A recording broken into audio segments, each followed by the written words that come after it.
Oi gente, tudo bem? Meu nome é Ellen Novaes e hoje é a nossa lição de segunda-feira, Convite Radical.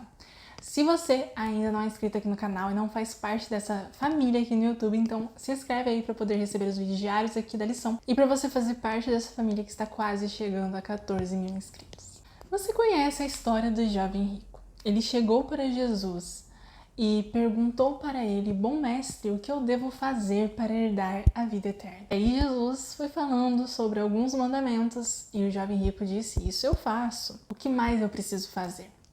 E aí Jesus fez um convite para ele. Mas é importante a gente detalhar alguns pontos específicos. A primeira coisa é que quando ele chegou para ele dizendo bom mestre, Jesus já puxou para ele essa divindade. Porque me chama de bom se bom é somente um, que é Deus. E realmente Jesus era bom, ele era o próprio Deus. Essa foi até uma forma dele deixar claro sua divindade. Outra coisa que nós precisamos analisar é que o jovem rico, ele era rico. Isso parece meio óbvio, né? Mas a gente precisa se questionar sobre algo.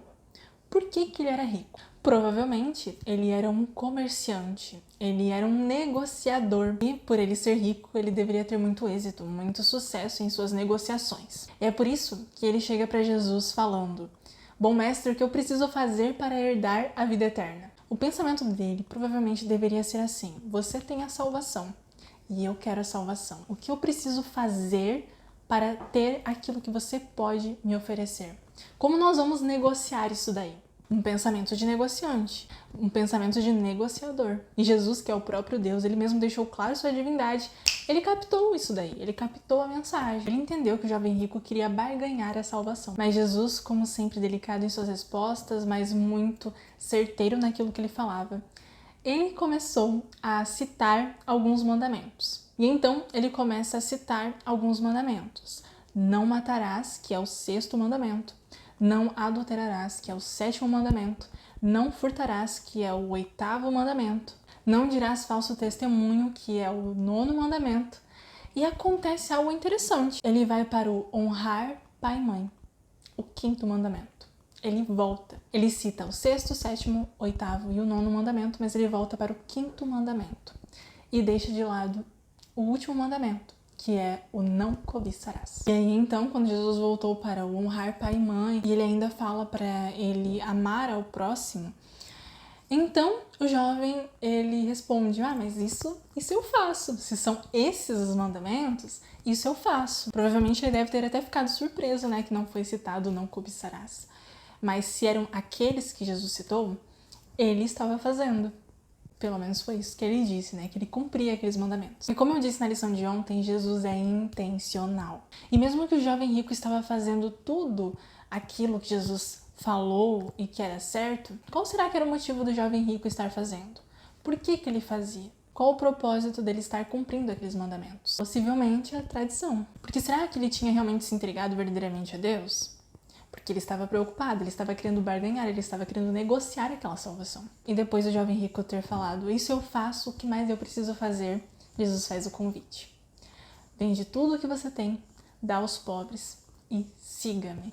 O jovem rico, ele se surpreendeu e saiu até mesmo frustrado, porque ele não esperava aquilo. Como assim ele, um homem que fazia muitas coisas, que cumpria muitas leis, como assim ele ainda precisava fazer isso? Precisava mexer com o próprio dinheiro, precisava deixar de lado suas próprias riquezas para seguir a Deus. Qual que era o problema? A cobiça dele, o mandamento que Jesus deixou de lado de forma intencional, estava o prejudicando. E Jesus falou aquilo que precisava ser falado. E aqui eu deixo uma coisa bem clara. Muitas pessoas fazem perguntas pra gente para ouvir aquilo que elas desejam ouvir, não aquilo que elas precisam ouvir. E olha, tem muita gente que tem medo de falar do pecado, muita gente que tem medo de falar da transformação, muita gente que tem medo de falar para o outro sobre como Jesus nos chama para abandonar muitas coisas. Mas não podemos fugir de falar a realidade. Era a salvação do jovem rico que estava em jogo, e é a salvação das pessoas que nós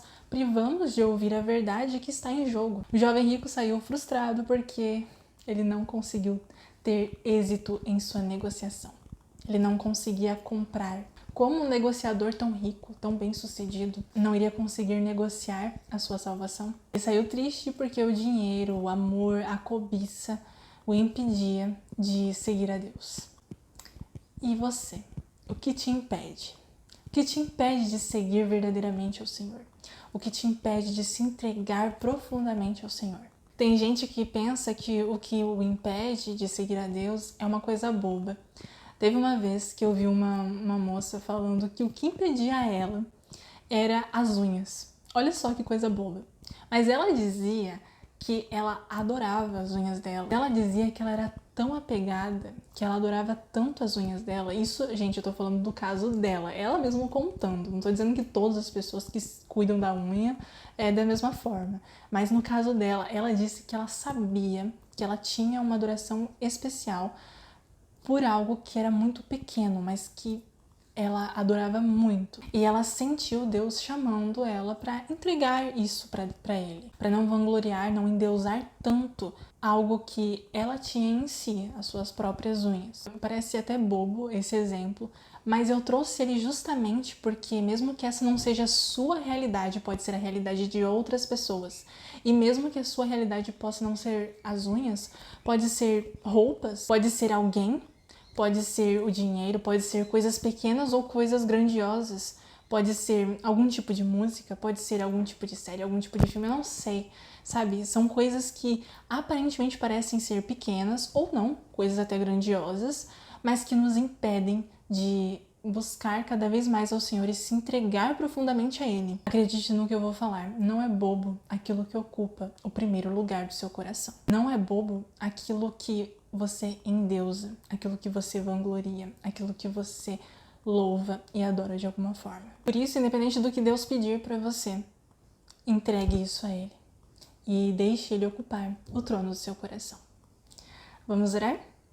Senhor, pedimos a Ti que, por favor, nos ajude a entregar tudo o que temos ao Senhor, que nada ocupe o trono do nosso coração, a não ser o Senhor. Que o Senhor venha fazer parte da nossa vida cada vez mais e que possamos nos entregar profundamente a Ti. Em nome de Jesus, amém. E é isso, espero você na lição de amanhã, a lição de terça-feira.